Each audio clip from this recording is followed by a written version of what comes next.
Hello and welcome back to Crossroads of Cognizance, the place where we talk about all things metaphysical, woo woo, everything in between.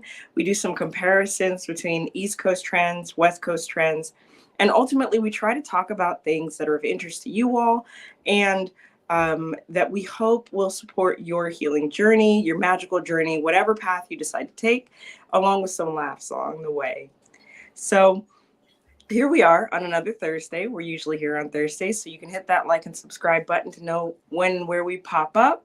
If it happens to be a different day, or we're having some time away, you will always be aware of us if you hit that bell. So you can subscribe on YouTube and on Facebook. It'll notify you every time we go live if you hit that like button. So, with that, if this is your first time joining us, we have some introductions. If it's not, welcome back. So over here on the East Coast, I am Dahlia Rose. I am holding down the fort in my little shop here, Crystal Cognizance, where we serve our community with healing energy classes, different magical tools like crystals, some herbal products, and spiritual counseling, and really just trying to build a community of like hearts that ultimately will lead to expansion. That's really expanding the mind is really the goal so that we can all evolve together.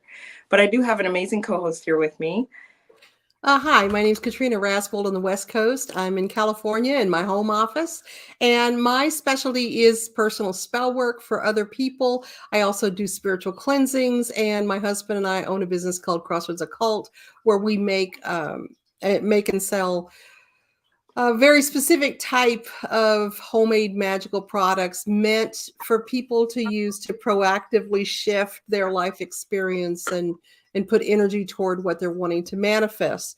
And Dahlia and I have compared notes on some of the stuff going on. And I mentioned something that was happening with my practice. And that is that during the last, I would say 2 weeks, I have had a run on legal and judicial issues that have come up, and that brought up this whole conversation about justice and legal magical work. Now, one of the things that I don't like to do, I don't know about you, Dahlia, I don't like to do readings on medical or legal issues.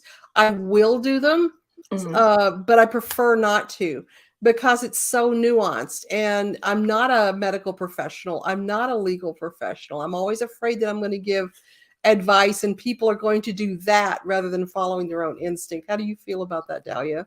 I mean, I think it's just common sense as a healer or a magical practitioner to kind of remain at arm's length with those sort of things. I do have some medical intuition things in my background, but I, much like you, will maintain that I am not a doctor, that I will not, go down that road with folks.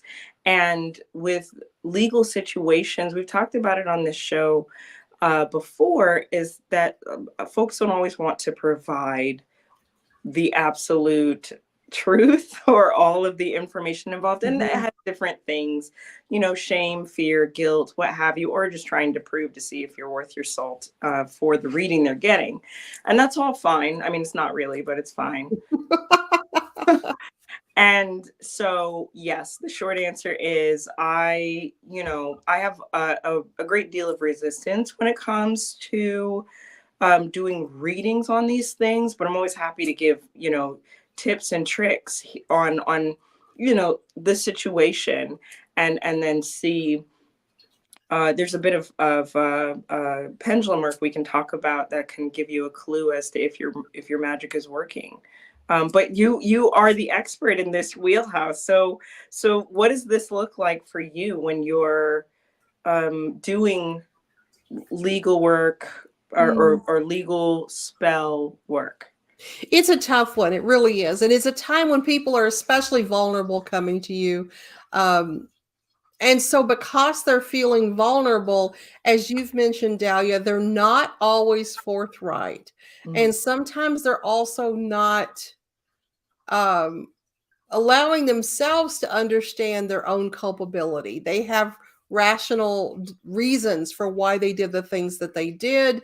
And they are going with that rather than the law of the land. And one thing I've seen, and I want to be very upfront to say that I've heard practitioners have a completely different experience than what I've had. And that's often the case with all of us, that we have different experiences. For me, whenever, and I've done a lot of judicial and legal magical work over my time as a practicing witch and working for other people.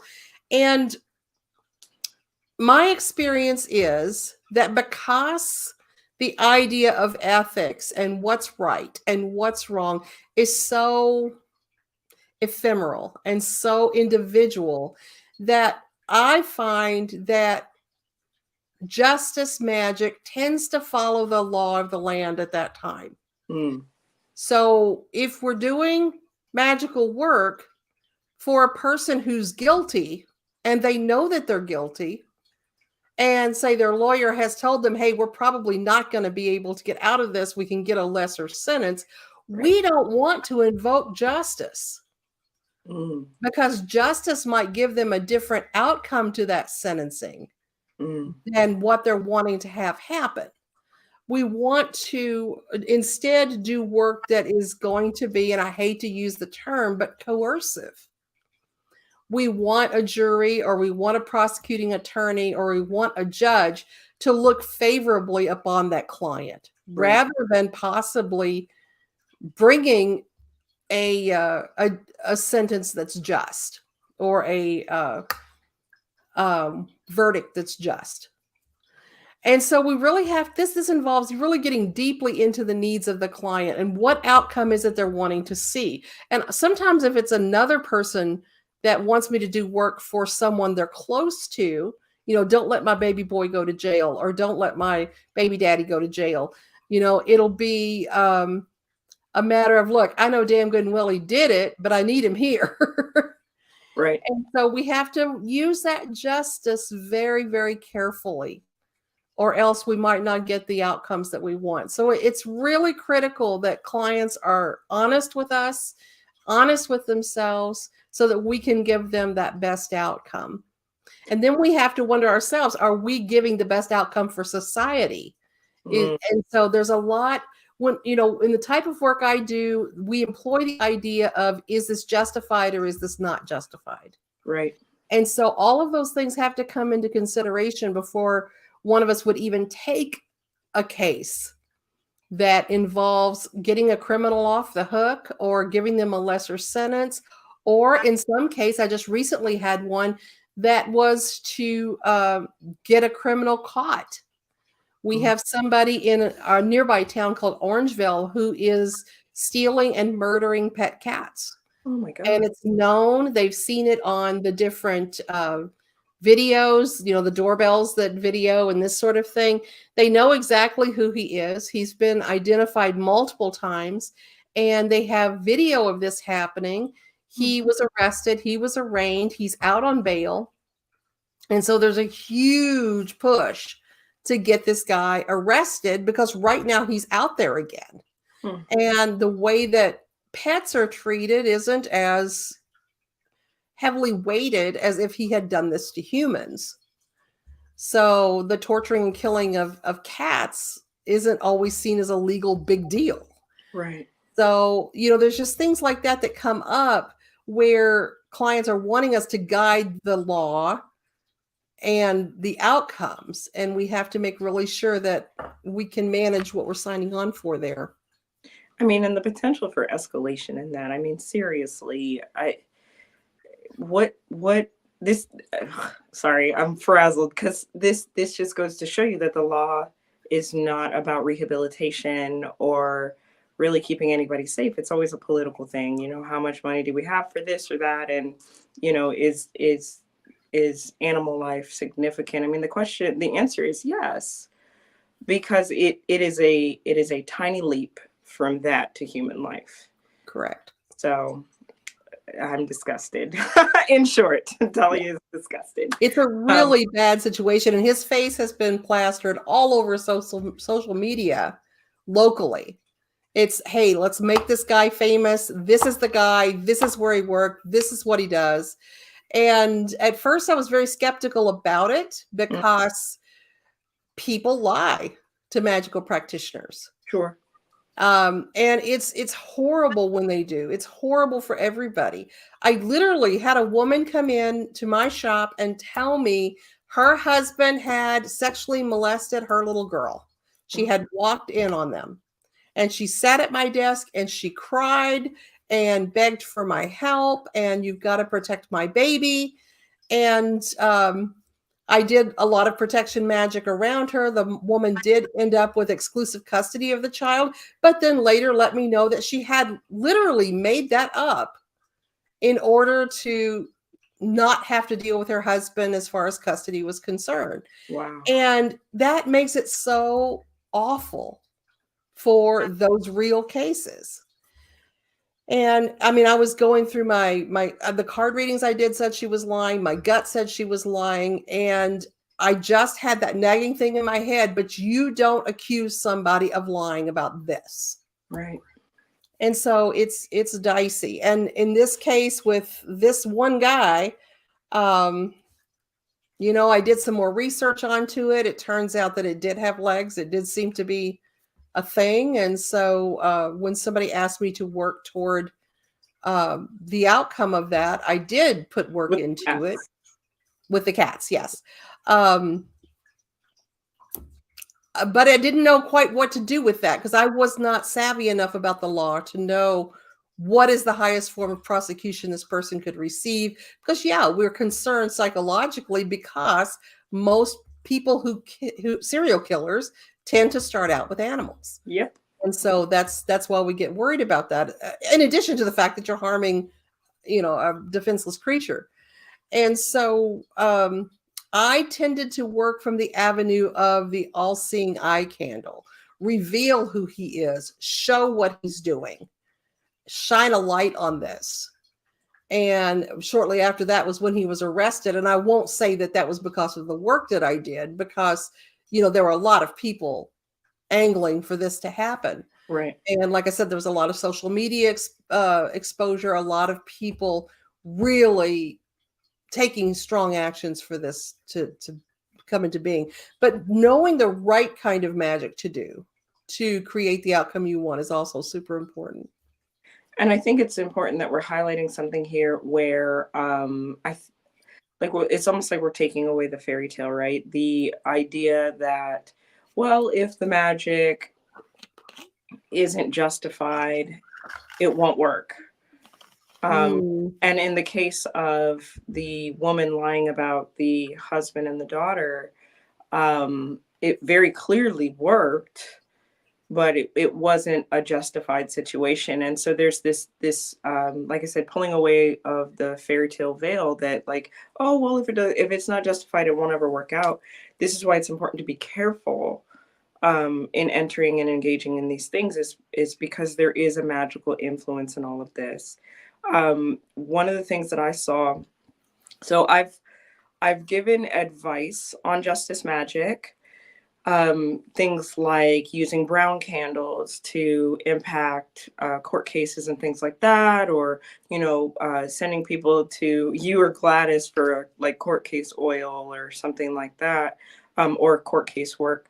But I've never actually involved myself in adjusting energy for an event. Anyway, so with that, like you said, there tends to be a lot of like, well, I don't want my person to have to suffer through all of this.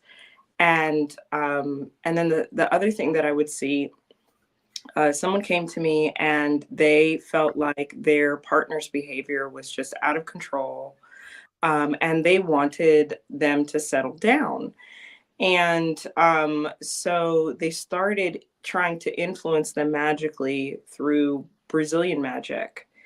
And, went to this person, started doing work on them, and it turned into a legal issue because the person being influenced by the magic actually went crazy.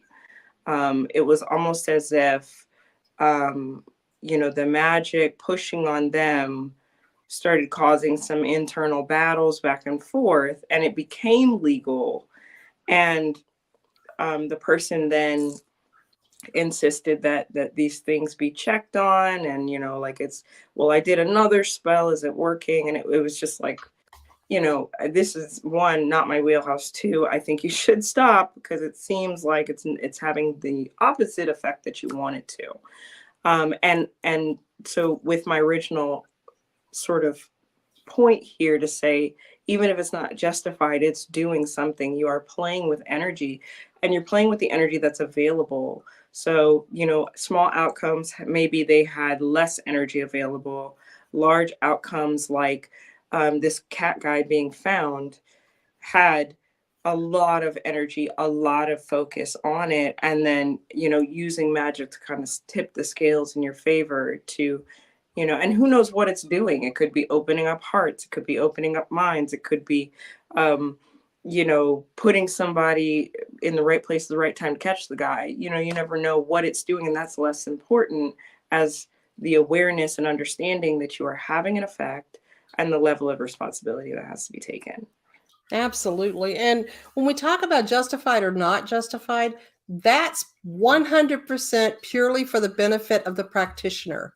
That's for you. That's for me. That's not for the universe. The Right. universe isn't decided if this is justified or not justified. We are deciding if this is worth us putting our energy into, if we are comfortable lending energy toward this or not.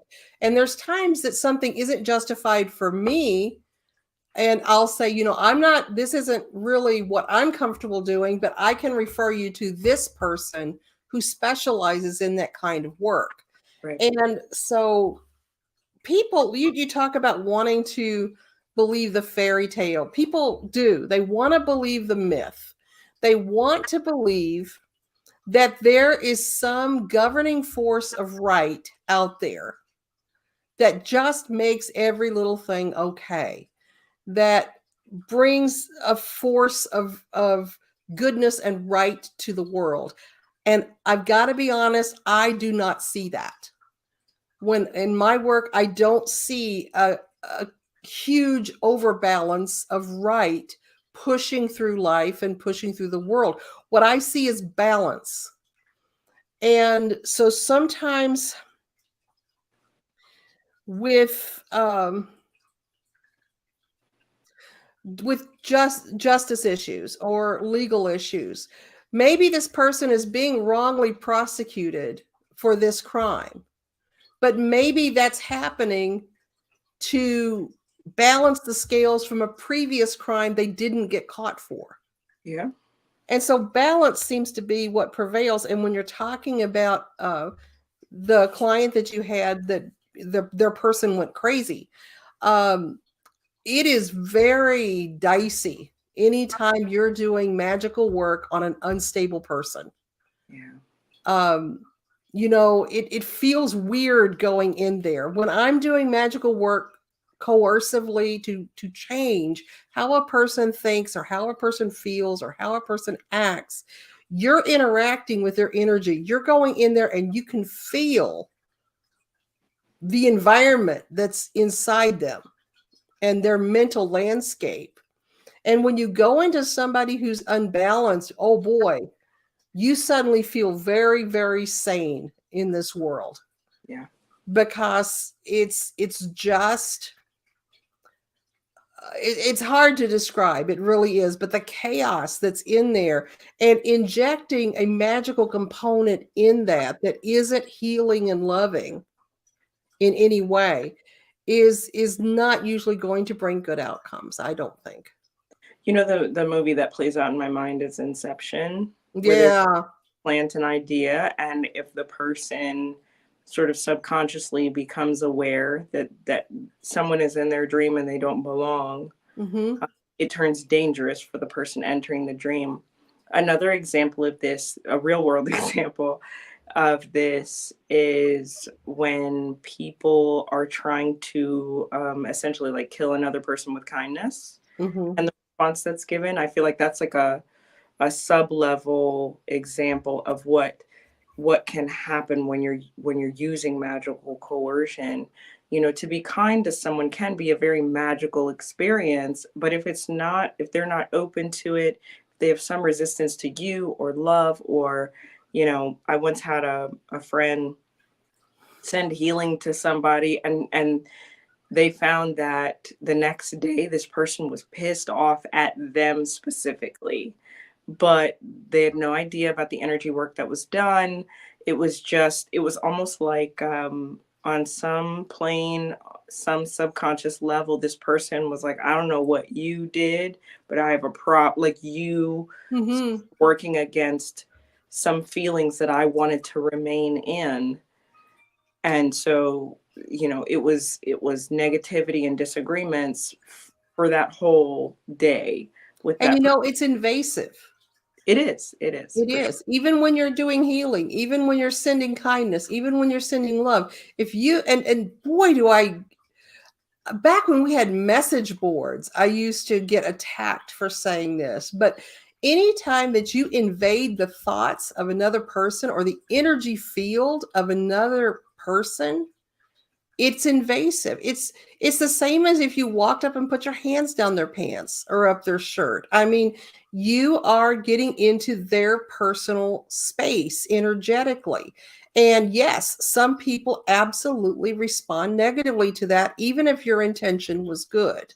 You wouldn't break into their house and put your hand on their head to check their fever if you've known they've been sick. I mean, it's an invasion of your space. So, boy, that does not surprise me. I've heard of things like that before. And so now going into the bits and pieces of like court case and legal magic, we there maybe is, and you can tell me if this is the case, if we're doing this and there's like a judge involved, or, you know, something like that, are those kind of potential outcomes there just because they're human beings and they may have some resistance? It's possible. You know, I don't think your average judge or prosecuting attorney, sometimes it's magical witness tampering, you know, things like that they're asking you to do. I don't think those average people expect to be monkeyed with magically. And if they are, I don't think they much care or give it a lot of credence. It's another day in the courtroom for them. It Okay. really is. So I don't think that they're possibly as precious about it as a person on the street would be. I think they're probably kind of like social workers and other people who just are used to being on the front lines and expect that they're going to get pushback. So they're used to feeling negativity and anger from other people. So I don't know that they would respond that way.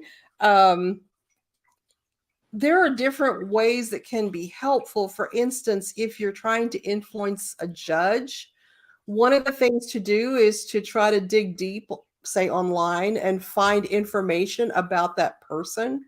For instance, if you research and find out that um, this, let's say it's a guy, and you research and find out that he's been married for 36 years, or not that long, let's say 10 years, and he's got two little kids, and, you know, he is, uh, coaches their little league team or whatever, you know, and you see pictures of him online with his kids and things like that.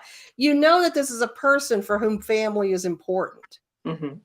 And so, magically speaking, if you were going to influence this judge, you would send the energy of keeping a family together. You would send the energy of, you know, this person was stealing because they needed to feed their family or whatever it might be. You can inject that energy into it. You know, if you've got a you do research on your judge and find out that this is an angry lesbian who hates men overall, then you know you want to introduce something positive. You know, if your person you're defending is male, you know, you want to make them seem less threatening and more approachable. So, you know, you have to dial your, if you're working with a judge, your energy toward that specific person and what you might know about them. The internet has been very frightful in terms of access of information on people for magical practitioners. And people are much more exposed now than they ever used to be. If you ever watch an episode of Catfish, you can see how easy it is to get information about people. And there are a lot of practitioners. I do not do this myself so much, but there are a lot of practitioners who will just dig deep online to find out everything they can about the person that they're working on. I don't tend to do magic that is that aggressive. I tend to open up the energy around a situation to be receptive to the outcomes that I want. It's very rarely that I will do coercive magic to the point of I'm going to pull the strings on how this puppet moves. Well, and it almost seems like a bit more in flow, right? I mean, there's never right or wrong to these sort of things, but I imagine that deep dive takes a lot of energy. It takes a lot of effort. And if you are sort of opening the magic up to fall into places that already exist, like, you're trying to influence a person to, I don't know, approve your loan at the bank, or, things like that. If you're already a good candidate, but the bank is just discriminatory, there's going to be a pipeline for that. And you can allow the magic to work in with that instead of researching the person who's going to sign your loan and go through the process. That's exactly true. And also, a lot of times, if you're doing magic to get your loan approved, you already know you're not a good candidate for this. And so you're trying to influence benevolence rather than a good business decision. And, there's been plenty of times that, especially, 30 years ago or so, when my life was a lot different than it is now, that I'm looking at a Capital One card right before Christmas that's maxed out. And I know what I make, and I know I can't afford my existing minimum payment, but I want Christmas for my kids. So when I go in there, I'm like, hey, I'm applying for an extension or a bigger credit increase on my card. Oh, sure. Here's another $2,500. I'm like, idiots, What were you thinking? And so we don't always seek for what is right and just. We seek for what we want and the outcome that we want to see. And our clients are no different. And we're no different. We really aren't. I mean, there's plenty of times we ask for things to which we're not entitled. Right. Yeah, all the time. And there's plenty of times that, even as responsible practitioners who are of the highest order here, I mean, people who are just dialed, who have done this for a long time, who know exactly what they're doing, go up to the altar and stand there. I want you to kill him because he made me sad. And our divine beings and ancestors are like, idiot. Right. That's cute. You don't mean it. Yeah. But it's like you said too, we can fool ourselves. Just like we can fool other people, and we can fool ourselves into what's right and wrong. And that's why we've got to be especially careful with justice, because one of my mentors said justice splatters. Anytime you invoke justice into a situation, you really need to make sure that your side of the street is clean. This was such an interesting point that you brought up. So it's something I hadn't considered. And I think it transcends justice. So what were you saying about this? Go into detail about the splatter, please. Just that we are a channel for energy. That's what we do. And if we do our job right, we are channeling divine energy that takes on a certain flavor conducive to the outcome that we want. So we're not using usually our own energy. We're opening to the divine, whatever we consider the divine to be. We're getting that big rush of divine energy through us, and we're just pushing it out to where we feel it should go, colored by the flavor of the outcome we want to see. Now, that's how I see magic happening. Mm-hmm. And when I think about a pipe, with water running through it. You cannot get that water through that pipe without the sides of the pipe getting wet. True. Okay. So anytime I'm flowing energy, there's going to be divine energy that kind of sticks to me. And that levels the playing field because it means that I need to be very careful about what I'm doing with that energy because it's going to have an impact on me in some way. Now, there are practitioners who will say, oh, if you're good enough, you can keep that from happening. And I argue, look at their life and tell me if they're living the life they want to live. Mm. And usually that's not the case. But when you pull the energy of justice down, you are going to get justice running all through your energy system as well. And so you don't want to suddenly be called to task for things you're accountable for last week or last month or last year just because you invoked justice. Mm. And you want to make sure you're invoking justice as a proud human being, saying, I feel comfortable and competent doing this because I strive to be a person who's incredibly accountable. And if you are already in touch with the things that you know need help in yourself, and you're already being accountable for missteps and accountable for things you know you've done wrong, you don't have to worry about justice coming to call with you.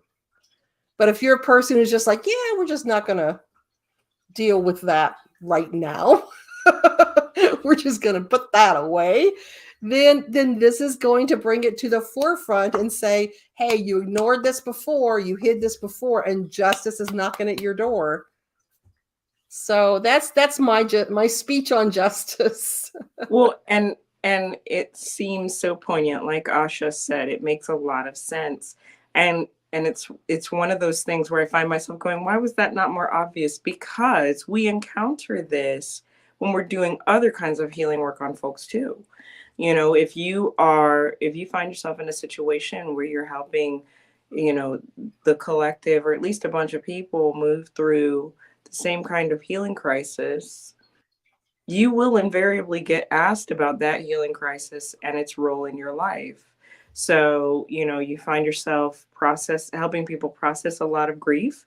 And then all of a sudden, you're going to find yourself, you know, questioning, did you get a chance to grieve a situation? Or, you know, it's going to be that TV commercial that just kind of sets you off sideways. You're gonna be like, why in the hell am I even, this isn't important to me. And so the spillage is there in all areas. And if you find yourself in our audience and you're like, well, I don't even do magic, think about your therapists, think about your doctors, think about your veterinarians. I mean, they burn out quickly, and that's exactly what burnout is over spillage, and finally hitting your max point and needing to step away or needing to remove yourself entirely because you're so worn out. Well, and I don't do magic, but I'm going to go to church and light a candle for you to help you heal, you know. Yeah. Yeah. You know, one of the things I also see when we're talking about the overspillage and the connecting that happens, I don't know if you've seen this or not, but there are some people, especially in the beginning, who get really addicted to healing. And so they find that they can they'll learn Reiki. They'll take the Bio-Universal healing classes. They'll, you know, learn different points of ability to heal as a layperson, not as necessarily as a doctor, but as a layperson. And they get so excited about the ability to help others and to see that effect that they want to do it all the time. And I have actually had people sobbing in my office because I told them, I'm taking you off of client work for a while because right now your life is falling apart and you're telling me you're suicidal. And that means you don't need to be up in somebody else's energy. Yeah. And what happens is these people get really invested in what they're doing to the point that they stop any kind of cleanup of their own life. Yep. They get so involved with fixing other people that they feel like that if they stop that, they don't have a purpose in life anymore. They don't have anything to do. And that they get almost manic about healing. And that's when you know you've got to stop right now, because you're doing this for the wrong, you're doing this for a personal payoff rather than to assist that other person. You're doing it to distract yourself from the bullshittery that's going on in your own life, rather than that balance of I'm going to manage my life and keep it clean and good and wholesome so that I can be a good healer, because it comes first that way. That's why we all go through what you're talking about, that healing crisis, when we start becoming healers, and that helps like a fever to burn off the mess that's around us. Yeah. And let's be clear in saying, we're not talking about the fact that you need to be pure of heart and the one that the unicorn chooses, Oh God, no. At least need to be working on yourself. There's a very important point that Katrina brought up, is if you are managing yourself, nobody will ever reach perfection. I mean, even the greats did not. If you want to take it to church, Jesus flipped tables. If you want to take it to more modern times, the Dalai Lama has been quoted as saying he gets angry and is still able. And I mean, fuck it. Like John of God was out there doing trash things to good people and was still doing a quarter of the miracles he was doing before. Right. So you by no means have to be perfect in order to support others, but that cleanup of energy is super important. I thought it was also important to point out when these manic healing phases can happen for people, right? So it's not as if it sets upon you all of a sudden. It usually happens at transition points of your life where you are maybe changing identities, or you are letting something go. So let's talk divorce. Let's talk, job changes, relocations, taking care of elderly parents, or the point where they pass and you have to, elderly parents, spouses, loved ones, whatever. There is a transition point. This point is meant to be yours, but then people start to kind of flood your life, and I feel like there's almost a beacon on your head or on your shoulder at this point. It's like when you need the most help, other people's need you the most. And so they come in, and the universe is kind of saying like, okay, hey, set some boundaries because you can't handle all these folks, but you get the dopamine button push every time you help somebody. And therefore, your problems start to seem a little smaller. They start to seem like I'm going to keep putting this on the back burner, but you keep adding to it with other people's energy. And so then you get that manic place, and then your mental health comes into question. This is not my story, so I won't share all of the details of it, but it was brought to me that a person went through a similar circumstance, and I've seen this myself, where they were having a transition point in their life. They picked up tarot cards, and we know that these are neutral tools, but they were at the cracking point of their intuition. Like there's a point where your intuition kind of fractures in order to repair into something stronger. And that can create a mental health crisis if you're not paying attention. And she wasn't. And so she picked up the cards and she got really adept at the information that was coming through, but was not using any of that energy for herself. And she ended up in a mental hospital, and had hurt herself severely before arriving at that hospital. Well, and that's where people are always saying tarot cards are bad, or magical work is bad because it can make you crazy. It can, no, that was incidental to what happened to her. Right. Very secondary, because had she had, mental health support, had she had even a better community of people who weren't just trying to suck the answers out of her, but were like, hey, how are you doing? Because this divorce is really like, it's going bad. Are you okay? Like, at the point that, you know, children become endangered, when do people stop and say, like, hey, maybe you should put those cards down and we should go and talk to somebody? Because, and not because of the cards, because the cards didn't do anything, but basic human decency and kindness, basic compassion for somebody who's transitioning says they need to stop. Let us not impose further. But that's not the society we live in. So, but if you notice your friend is going through a transitional point, their intuition's going up and higher, and maybe just stop and ask them the question, like, hey, I noticed you got a lot going on. It's so amazing that your intuition is clicking online for you the way that it is. What else is going on? Like what Katrina said about look at their life. Is it a mess? It doesn't matter how strong their intuition is. If things are falling apart, if there is a raging dumpster fire in the background, it's not keeping them warm. It is burning their shit to the ground. Then Well, and you've got it. There's so many things, so many ways that can take form. And if it's so common that somebody is going through a transition phase, and that's such a gentle word to describe such a horrific time in your life, but they find distraction. Mm-hmm. And it can be that all of a sudden they're porn obsessed. It can be that all of a sudden they start drinking. It's not just addiction, it's distraction. And falling into a deck of tarot cards indicates I don't necessarily trust myself and what I'm getting. I need it to come through the cards for it to be valid. Yep.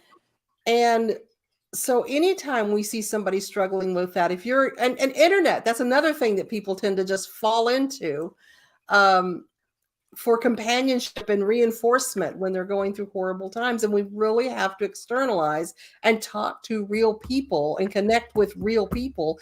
And anytime you see your friends struggling in that way, if you have the bandwidth to do it, it's so important. Like you said, just reach out and say, hey, are you okay? Do you need me to hold space for you? Can I just sit with you for a little while and just spend that time?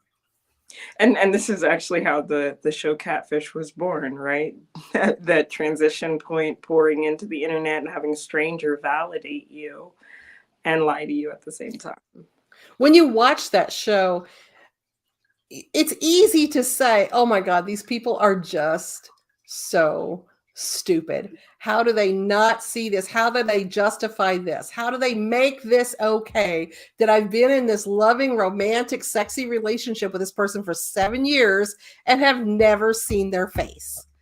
And it doesn't make sense when you look at it on the outside, but from the inside, you find ways for that to make sense and you justify it in your own mind. And that makes you a little bit crazy. I mean, it does, no matter how intelligent you are. And we do this in relationships all the time. I used to say that if you live in crazy town long enough, they will make you the mayor. It doesn't matter how smart you are. If you live with somebody who's continually telling you grass is blue and sky is green every single day, you'll eventually start to believe it. And so, again, it's so important that we just keep tabs. We just reach out. I was really laughing at your description. I was thinking of the hermit card when you were talking about how you got a beacon on your head, because that poor hermit card, here's this little guy holding up his light so he can see the path to walk his path to get to where he needs to go, and all the little moths start flying at it. Yeah. So yeah, we really have to know when, and this is so big on self-awareness, when are we too much, and not live in fear of being too much. In fact, I love that saying, people tell me I'm too much, maybe they're just not enough. And we should live large. We shouldn't have to be small. But when we see that we are living in excess in some way that is not in keeping with who we are, that is not in keeping with our intelligence level, it bears examination. And that examination might just be, you know what? I'm on vacation. Okay. Or it might be, well, maybe I am doing this too much. Maybe I am investing too much into this. And one of the things people invest too much into so often is worry. There's such a huge difference in worry versus reasonable caution. And boy, do I see so many people putting energy into being worried. So let's talk about reasonable caution. And I want to add first the too much thing that you were saying. There's another meme floating around out there that says, go find less. If I'm too much, go find less. Yeah, there you go. But what about reasonable caution? What does that look like? I think that here's an example. So, as a lot of people know, August 2021 was not a great month for me. You know, my house of 17 years burnt to the ground with almost everything I owned in it. And so let's talk about reasonable caution. When that first happened, and we knew that there was a fire nearby. Now, I live in California. Okay. The fact that there's a fire nearby is like any Tuesday of a few months out of the year. Okay. Okay. It's just what is. If I'm in Florida, oh, big surprise. We're having a fucking hurricane. You know, there's certain things you come to expect. When I was in Kentucky, Tornado Alley, we're going to lose, mobile homes every single year. So unless I want to live in Kansas or Nebraska or somewhere like that, which I just want to bring up, I do not. We're probably going to have a natural disaster that is around. Okay. Ice storms, whatever it might be. So anyway, during that time that was so horrific, we had lived in this town for almost 18 years. We'd had fires around us for all of those years. Every single one of those years, there's a fire. There's times I sent my kids to school with ash falling all around them like snow. People wearing face masks before COVID just because they couldn't breathe because of the smoke level in the air. So it's part of it. We're used to it. It's what happens. So when we first heard, hey, there's a fire out in Omo Ranch, and it's pretty small right now, but it bears watching.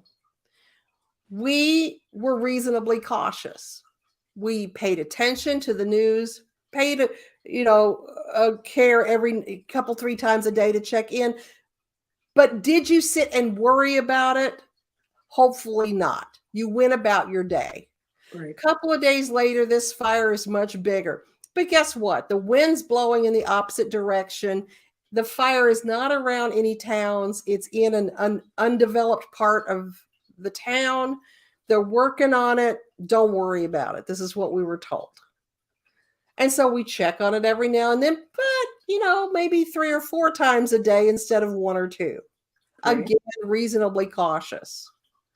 When the day came that the fire, no, this is really something. This is getting closer to us now. Then we had to go into action. And sure, we were panicked. We were worried. So to me, reasonable caution is going to be kind of a continuum.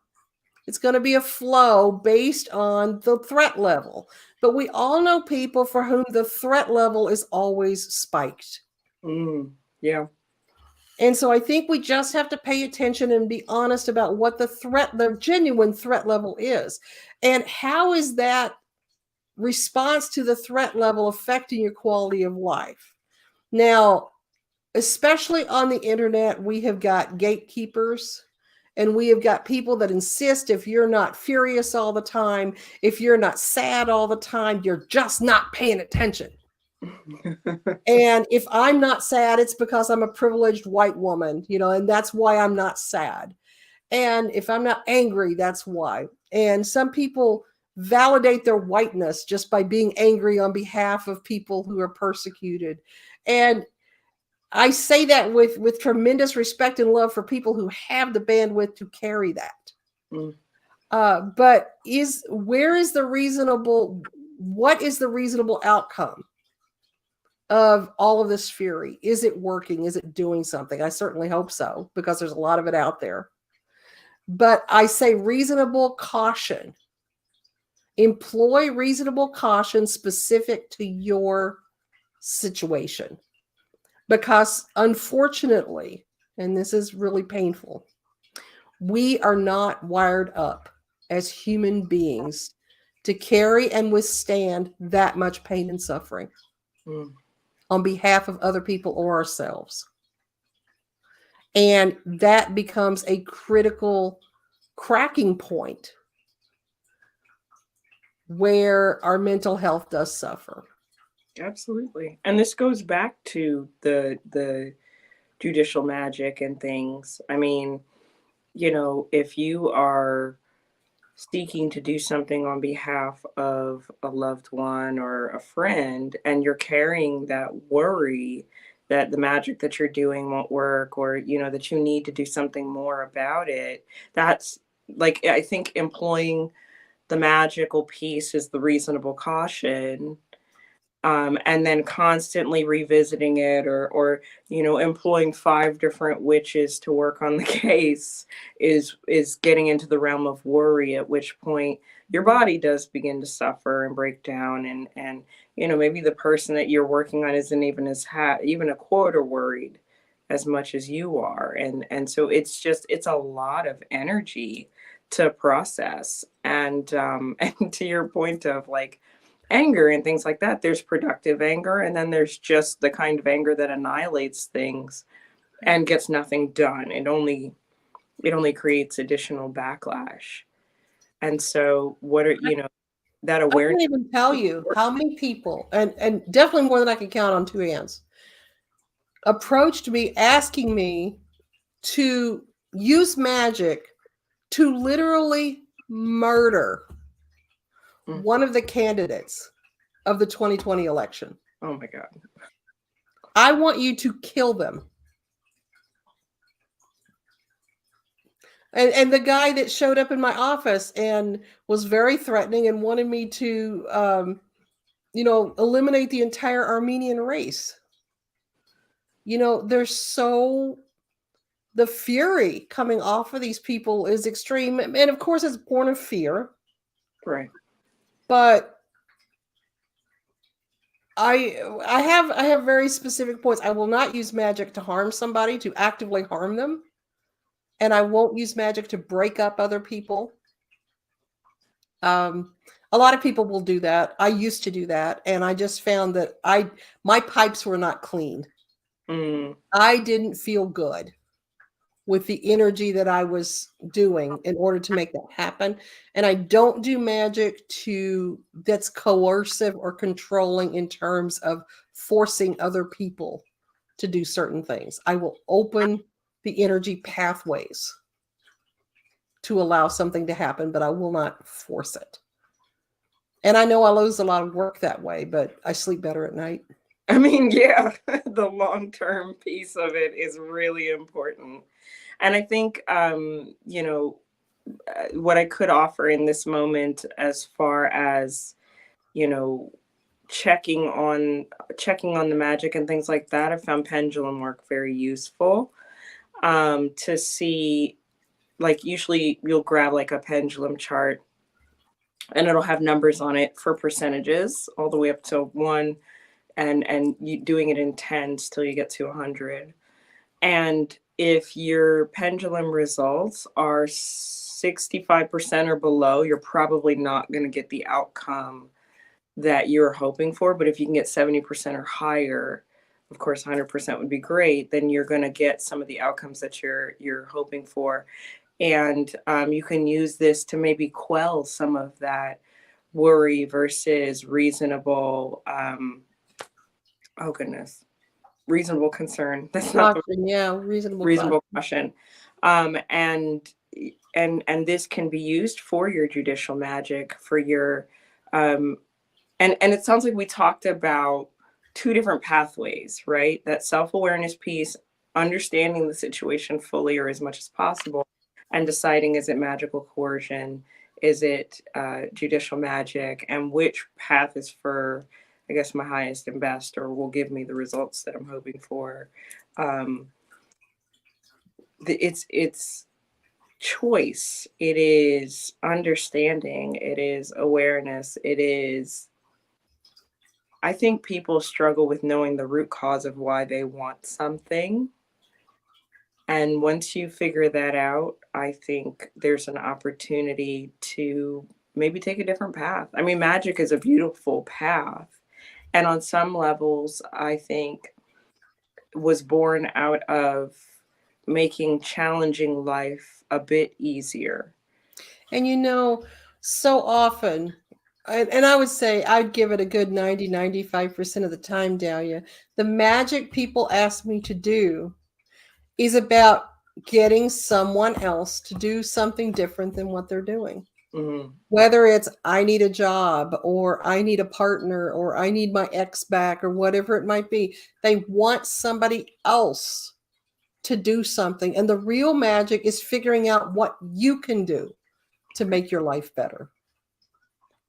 Right. That's alchemy. If you've ever read The Alchemist, that is exactly the journey he took. Highly recommended that book. So we are at that time. I mean, time flew. It went by fast. It Speaking was, of going by fast, look at how many episodes we've done. I know. I'm glad you remembered, because I surely forgot. Guys, this is our 55th episode. I mean, 55 since last year. It feels like we just started. So, wow, happy 55th anniversary. To you too. So, and if we look at 5 and 5, that makes 10. So we are kind of starting over, right? New chapter. And then 5 in angel numbers is big change and all that. Ooh, good. I like that. Yeah. Can only go up from here. If you liked this, I'm seeing a lot of comments here. Thank you, Stone Bear. Great conversation. Asha, excellent points from earlier. If you like the conversation, give us more to talk about. We always love adding our magical insights. Virgos, we always have an opinion about something, so we will have one. And we'll catch you next time on the 56th episode of Crossroads and Cognizance. Have a great night, guys.